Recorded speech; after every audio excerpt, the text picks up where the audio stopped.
Olá, queridos! Hoje eu trago uma palavra para você com o tema Shibolete, a linguagem do céu.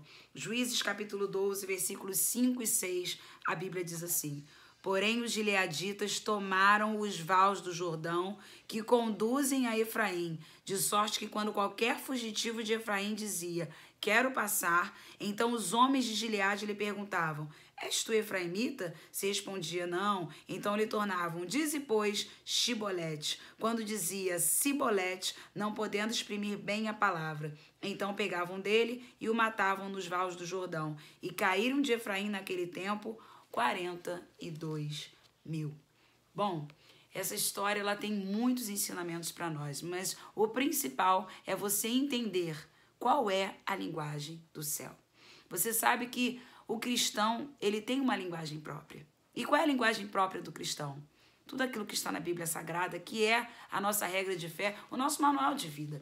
E naquele tempo, lá em Juízes, no livro dos Juízes, a Bíblia nos conta uma parte aí dessa história acerca desta palavra-chave para um grande livramento. Shibolete.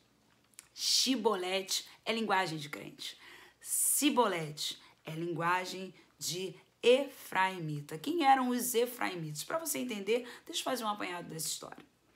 Jefté, ele foi chamado pelos seus irmãos de Gileade para lutar contra os amonitas. Mas Jefté, ele teve uma história um pouco complicada. Seu pai, Gileade, o teve como uma prostituta.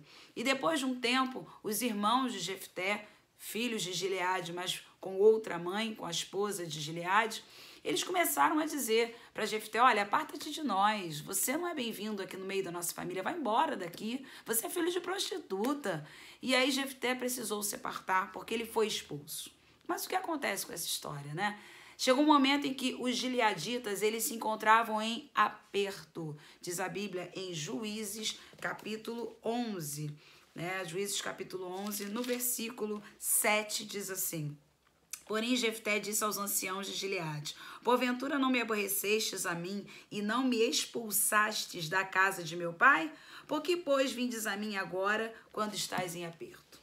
Ou seja, os gileaditas foram atrás de Jefté porque eles se encontravam em aperto e falaram, agora, os amonitas estão contra nós, quem vai nos livrar? Se lembraram de Jefté.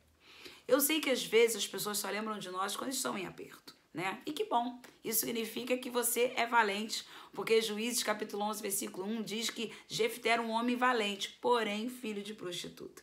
Muitas vezes as pessoas querem nos rotular de alguma coisa que acham que nós somos, só que Deus é quem tem todo o direito de rotular a sua vida, e Deus via Jefté como homem valente, mas os irmãos de Jefté viam Jefté, filho de prostituta, mas Deus está dizendo homem valente, o mundo está dizendo filho de prostituta. Eu quero dizer para você, fique com aquilo que Deus diz a teu respeito, fique com aquilo como Deus te chama, da maneira que Deus te vê, porque o que importa é como Deus te vê, e hoje Deus está dizendo, você é valente. E aí, os gileaditas então correram atrás de Jefté. Jefté, vem lutar conosco, porque os amonitas se levantaram contra nós, e só você poderá nos livrar.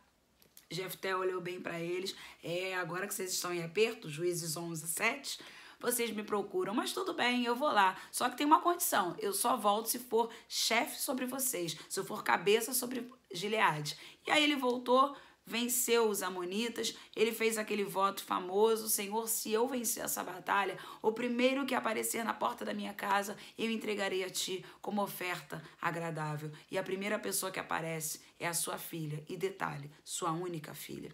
Jefté é um homem de palavra, fala para a filha que a filha foi oferecida ao Senhor, na verdade era o primeiro ou a primeira, e no caso foi a sua filha, foi oferecida ao Senhor como um sacrifício, e a filha diz, pai, eis-me aqui, cumpre o teu voto, deixa apenas eu chorar a minha virgindade. E aquela menina passa 2 meses ali, chorando a sua virgindade, volta, se entrega ao pai para que ele entregue a sua vida ao Senhor. Ela fez cumpriu o voto do pai de forma sacrificial.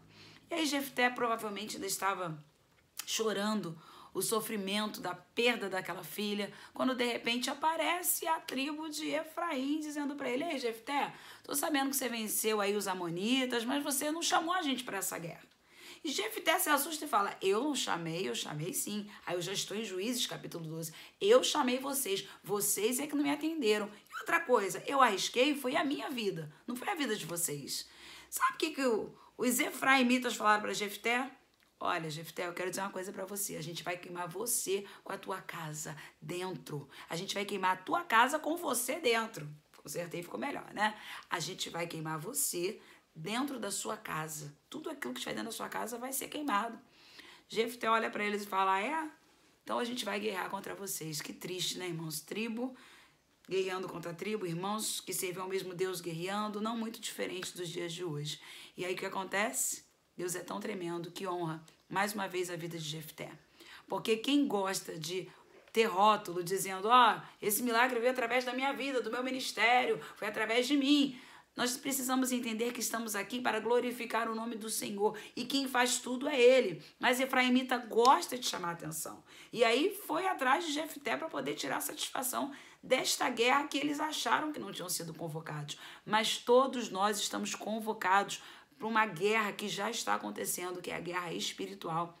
E essa convocação, ela vem da parte de Deus. Você não precisa de um convite especial, você não precisa de carteirinha de igreja, você não precisa de uma convocação pastoral para estar no meio dessa guerra, que é baseada na oração, na leitura da palavra e em jejum. E aí, Jefté vai para a guerra contra os efraimitas. Os efraimitas foram derrotados, fogem, e aí eles chegam para passar pelo Jordão.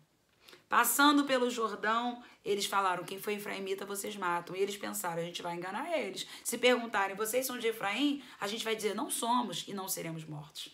Mas Deus sempre revela os seus planos aos seus servos e tem sempre uma estratégia para os seus servos vencerem os inimigos. Qual foi a estratégia que Deus deu a Jefté? Jefté, quem falar que não é efraimita, você fala para eles dizerem, diga Shibolete. Quem é efraimita tem dificuldade na linguagem. Quem é efraimita tem dificuldade no dialeto. Quem é efraimita tem hebraico, mas não fala direito. Estão entendendo? Quem é crente, mas muitas vezes não é um crente de verdade, vai escorregar no falar. Porque a língua é quem denuncia se somos crentes de verdade ou não. Quem era efraimita não conseguia falar Shibolete, dizia bolete, bolete. Não conseguia exprimir bolete. E o que acontecia? Eles eram mortos. Ou seja, aqueles que tentavam mentir, dizendo, eu não sou efraimita.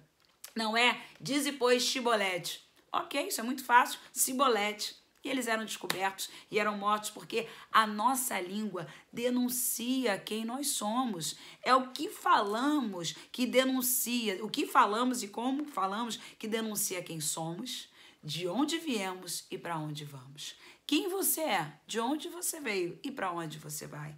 Eu quero dizer para você que Mateus 12:37 diz, porque pelas tuas palavras serás justificado e pelas tuas palavras serás condenado. Então, eu quero te dizer que no céu se entra pela boca e no inferno também. Pelo que falamos, seremos condenados ou seremos justificados. Shibolete era a senha que gerava livramento, mas Sibolete era a senha que gerava morte. E olha que interessante, Shibolete significa rio, Sibolete significa carga. Opa, quem é de Deus é como um rio, leva e não é levado, mas quem não é, fala Sibolete, que é carga, é levado por qualquer um, vai por qualquer onda, é carregado por qualquer pessoa, e nós fomos chamados para dizer Shibolete, eu levo o rio, eu conduzo o rio, porque eu estou no rio, eu tenho que fluir esse rio, mas quem não é, vai falar Sibolete, é carga, é peso, vai de um lado para o outro, sem conduzir ninguém a lugar nenhum.